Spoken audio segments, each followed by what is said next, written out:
কাঁটা দিয়ে কাঁটা তোলার চেষ্টা, 10 লক্ষ চাকরি, 3,000 টাকা লক্ষ্মীর ভাণ্ডার, বিরাট ঘোষণা, তোলপাড় ফেলল শুভেন্দু।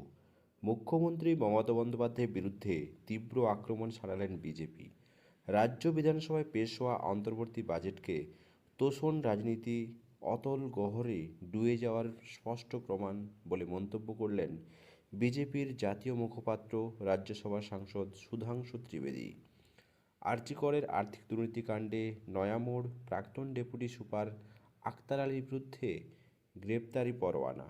শুক্রবার বিজেপির তরফে দাবি করে 26-27 অর্থবর্ষের জন্য প্রস্তাবিত বাজেটে সংখ্যালঘু বিষয়ক ও মাদ্রাসা শিক্ষা দপ্তরের জন্য বিপুল অর্থ বরাদ্দ করে রাজ্যের শিল্প, তথ্য প্রযুক্তি এবং বিজ্ঞান গবেষণার মতো গুরুত্বপূর্ণ ক্ষেত্রে কার্যত অবহেলা করা হয়েছে।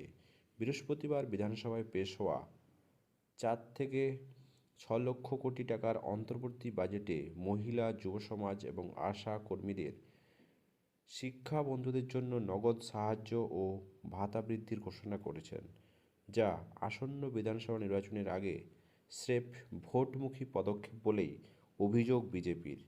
বাজেট নিয়ে প্রতিক্রিয়া জানাতে গিয়ে সুধাংশু ত্রিবেদী বলেন, প্রধানমন্ত্রী নরেন্দ্র মোদীর নেতৃত্বে দেশ যখন উন্নয়নের নতুন উচ্চতায় পৌঁছাচ্ছে, তখন তৃণমূল কংগ্রেস ও মমতা বন্দ্যোপাধ্যায়ের নেতৃত্বে পশ্চিমবঙ্গ ক্রমশ তোষণ রাজনীতির অন্ধকারে তলিয়ে যাচ্ছে। তিনি দাবি করেন, বিধানসভায় পেশ হওয়া বাজেটের মমতা বন্দ্যোপাধ্যায় সরকারের ঘৃণ্য ও ভয়ঙ্কর তোষণ নীতির স্পষ্ট ছাপ রয়েছে। সংখ্যালঘু বিষয়ক ও মাদ্রাসা শিক্ষার খাতে বরাদ্দ করা হয়েছে 5,713 কোটি টাকা, অথচ শিল্প ও বাণিজ্য খাতে মাত্র 1,04,000 কোটি টাকা, তথ্য প্রযুক্তিতে 217 কোটি টাকা এবং বিজ্ঞান গবেষণার ক্ষেত্রে মাত্র 82 কোটি টাকা বরাদ্দ হয়েছে। এই বরাদ্দ নিয়ে রাজ্যের উন্নয়ন মুখ্যমন্ত্রীর নিষ্ঠুরতা বলে কটাক্ষ করেছেন ত্রিবেদী। মা মাটি মানুষের পরিবর্তে সরকার মৌলভী মুজাহিদ্দিন ও মাদ্রাসাকেই বেশি গুরুত্ব দিয়েছেন। রাজ্য বিধানসভার বাজেট অধিবেশনে রাজ্যের তীব্র ভাষায় আক্রমণ করেছেন বিরোধী দলনেতা শুভেন্দু অধিকারী। বাজেট বিতর্কে অংশ নিয়ে তিনি অভিযোগ করেন, ভোট অন অ্যাকাউন্ট আর পূর্ণাঙ্গ বাজেটের একটি বিষয় নয়। তার দাবি, বিধানসভা নির্বাচনকে সামনে রেখেই সরকার কার্যত একটি নির্বাচনী ইশতেহারকে বাজেটের মোড়কে পুঁতে দিয়েছেন। 2,15,00,000 বেকার যুবকের স্বপ্নের কফিনের শেষ পেরেক তিনি পুঁতেছেন। মাসে 1,500 টাকা ভাতা দেওয়ার ঘোষণা তিনি কটাক্ষ করে বলেন, এর মাধ্যমে সরকার স্পষ্ট করে দিয়েছেন যে স্থায়ী কর্মসংস্থানের কোনো পরিকল্পনা তার নেই। বিধানসভা চত্বরে সাংবাদিকদের মুখোমুখি হয়ে দাবি করেন, ক্ষমতায় এলে বিজেপি 6 মাসের মধ্যে রাজ্য সরকারের 10 লক্ষেরও বেশি শূন্য পদে নিয়োগ করবেন।